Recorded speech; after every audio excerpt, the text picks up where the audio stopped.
Dekabr ayında manatın devalvasiyası, 2015-ci ildə neftin qiymətinin düşməsi və rekord aşağı səviyyədə qalması Azərbaycan iqtisadiyyatına təsir göstərən əsas amillər oldu.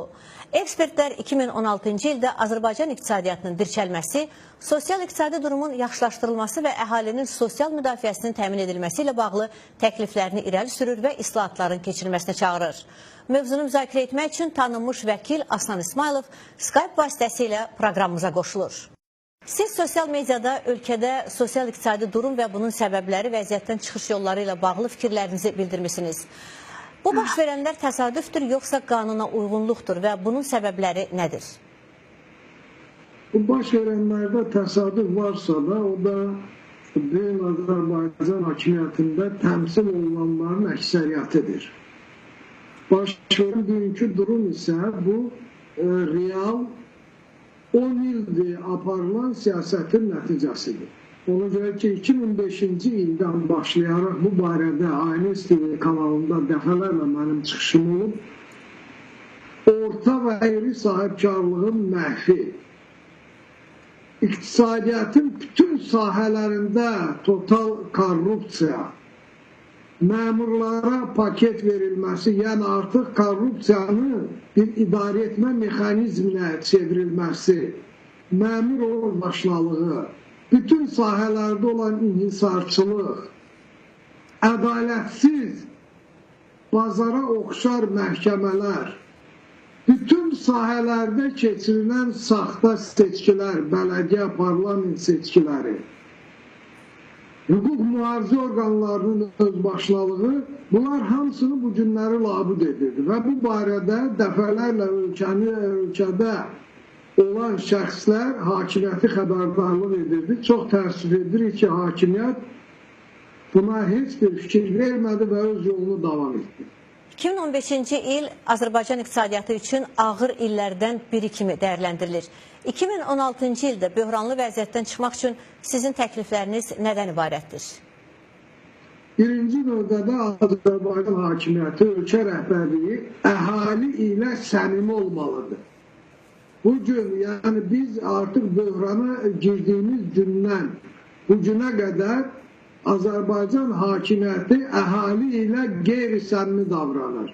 Bugün də çıxışlarında iqtisadi artımdan, iqtisadi inkişafdan, ədalətli parlament seçkilərindən, iqtisadiyyatımızın çox şaxəli olmasından danışılır.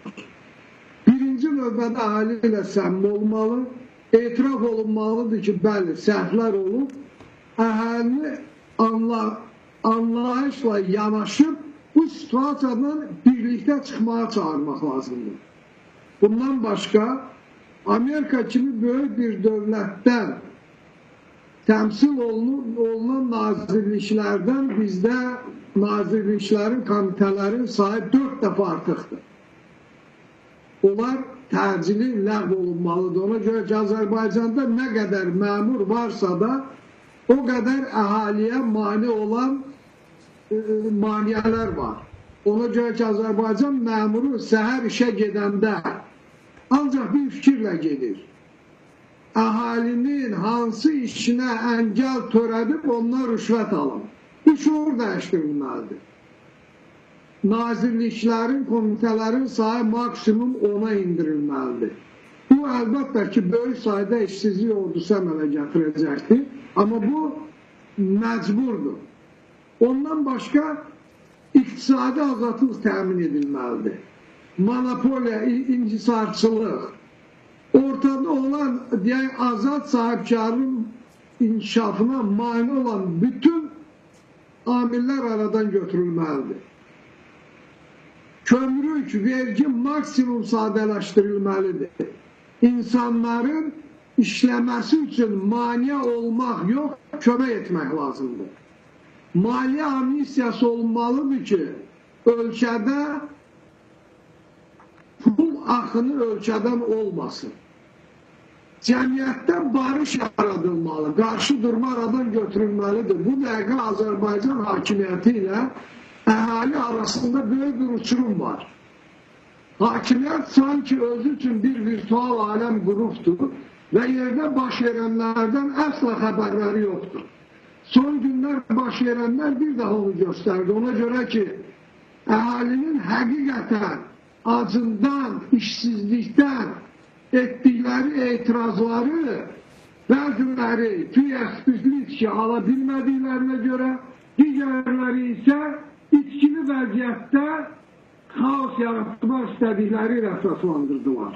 Hakimiyyət anlamalıdır ki, həqiqətən ölkədə insanlar işsizdir və bu günlərin çörək puluna möhtacdılar.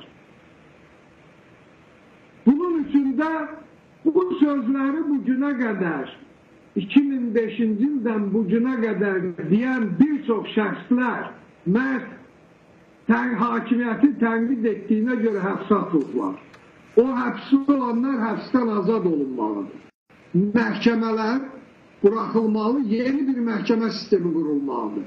Elə bir məhkəmə sistemi ki, vətəndaş məmur qarşı durması olanda, anlaşılmazlığı olanda vətəndaş məhkəməyə müraciət edib haqqını bərpa etsin. Bugün isə o mümkünsüzdür. Vəziyyətdən çıxış yolu kimi iqtisadi islahatların keçirilməsi ilə bağlı çağırışlar səslənir. Bu islahatların aparılması mümkündürmü və problemlər təkcə iqtisadiyyatdadırmı? Xeyr. Bugün artıq əgər bunu 1 il bundan, 2 il bundan qabaq, ən azı 6 ay bundan qabaq etmiş olsaydılar, tək iqtisadi islahatlarla bundan çıxmaq olardı. Bugün isə artıq ondan çıxmaq mümkün deyil. Böyük iqtisadi islahatlarla bərabər siyasi islahatlar da həyata keçirilməlidir. Bir daha deyirəm, kömrük vergi sistemində islahatlarla bərabər məhkəmə, hüquq mühafizə orqanlarında, nazirlər kabinetində hər yerdə islahat aparılmalıdır. Yəni bugün artıq siyasi islahat aparmadan istənilən iqtisadi islahatın heç bir effekti olmayacaq. Ona görə ki, bugün Azərbaycan əhalisi hökumətə olan inamını tam itiribdir. Manatın məzənnəsinin dəyişməsi əhalinin az təminatlı hissəsinə daha çox təsir göstərir və ilk növbədə ilk atılacaq addım onların sosial müdafiəsidir. Bunun üçün nə edilməlidir? Yəni dərhal atılacaq addımlar nədən ibarət olmalıdır? Dərhal atılacaq addımlar ondan ibarətdir ki, bu günlərim Azərbaycan əhalisi faktiki olaraq bankların girovuna çevrilibdir. Banklar Azərbaycan oliqarxlarına xidmət edib bu illər ərzində və əhalini kreditlə bir kölə vəziyyətinə salıbdır. Və bu əhalinin əksər hissəsinə kreditlər dollarla verilir. Və bu günlərin xüsusilə az təminatlı ailələr hansılar ki, ehtiyatları üçün 3.000, 5.000, bəziləri 10.000 kredit götürmüşdür. Kim evinə, kim özünə yaşamaq üçün bir koma düzəltsin. Kimi ailə üzvlərini müalicə etmək üçün xəstəxanaya aparsın. Onlar kreditlə verilir və bu kasıb təbəqə onu heç cür ödə bilmir. Ona görə hesab edirəm ki, minimum 10.000-ə qədər dollarla kredit olanlar haqqında qərar qəbul olunmalıdır ki, həmin şəxslər kreditləri köhnə məzənnə ilə ödəsin. Yəni ondan sonra mərhələli eləmək olar. 10.000-dən 20.000-ə qədər bir güzəşt, 20.000-dən 50.000-ə qədər digər güzəşt dollarla kredit götürmüş insanlara güzəşt olmalıdır. Ondan başqa az təminatlı ailələr var. Onlara birbaşa yardım olunmalıdır. Ona görə ki, həqiqətən bugün çörək almağa, qida məhsulu almağa pulu olmayan insanlar var. Təqaüdlər hökmən artırılmalıdır. Təqaüdlərin manatın məzənnəsinə uyğun olaraq həcmi artırmalıdır. Bu minimum olacaq bir şeydir. Ümumiyyətlə, daha irəli getsək, bu günlərim deyək, yerlərdə, rayonlarda kənd təsərrüfatının daha tez, çevik ayağa qaldırılması üçün benzinin qiyməti də artırılmalıdır. Kənd təsərrüfatına ayrılacaq maliyyələrdə olan şapkalar hamısı götürülməlidir. Və kiçik sahibkarlıq hər yerdə təşviq edilməlidir. İnvestisiyanın cəlb olunması üçün maksimum tədbirlər görülməlidir. Siz uzun illər müxtəlif şirkətlərə, xarici iş adamlarına hüquqi yardım göstərmişsiniz və indi də siz xırda sahibkarlığı, kiçik biznesləri qeyd etdiniz. Məhz onların fəaliyyətinin təşviq edilməsi üçün ilk növbədə hansı iş görülməlidir? Yuxarıda dediklərim hamısı olunmalıdır. Bayaqdan sadaladığım iqtisadiyyatda olan köklü liberallaşma, rüsumların, vergilərin maksimum azaldılması, kiçik sahibkarlara ən aşağı faizlə pulun vəsait ayrılması və bütün bunlar hamısı, ən əsası da bir daha təkrar edirəm. Əhalini inandırmaq lazımdır ki, hakimiyyət sözdə yox, əməldə islahata gedir. Bu günlərim mən kömrükdə keçirilən elan olunmuş islahatla bağlı bir yazı yazdım. 90% mənə şər yazanlar bunların hamısının sözlü olduğunu, rəva isə kömrükdə heç bir dəyişiklik olmadığını göstərdi. Yəni dildə yox, bugünkü günə qədər Azərbaycan hakimiyyəti efirdən əhaliyə bir söz deyib, realda isə başqa şey edirdi. Bundan çəkinib, deyiləni etmək lazımdır. Və əhalini buna inandırmaq lazımdır. Bunun üçün də bir daha deyirəm. Əhali ilə, zor gücü ilə yox. Bu günlərin rayonlarda etiraz bildirənlərə qarşı hər güc yolu ilə danışmaqla yox, danışıb onları düşdüyümüz çətin vəziyyəti anladıb inandırmaq lazımdır. Ancaq bu yolla biz bu situasiyadan çıxa bilərik. Və dönə-dönə qeyd edirəm.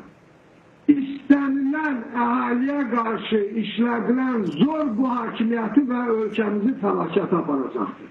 Bundan maksimum çəkinmək lazımdır. Heç vaxt əhalisinə qarşı zor işlədən, xüsusilə qoşun yeridən hakimiyyətin ayaqda durduğunu tarix görməyibdir. Və əminəm ki, heç vaxtda görməyəcək. Ona görə bundan qətiyyətlə çəkinmək lazımdır. Çox sağ olun Aslan bəy, təşəkkür edirəm müsahibəyə görə. Sağ olun.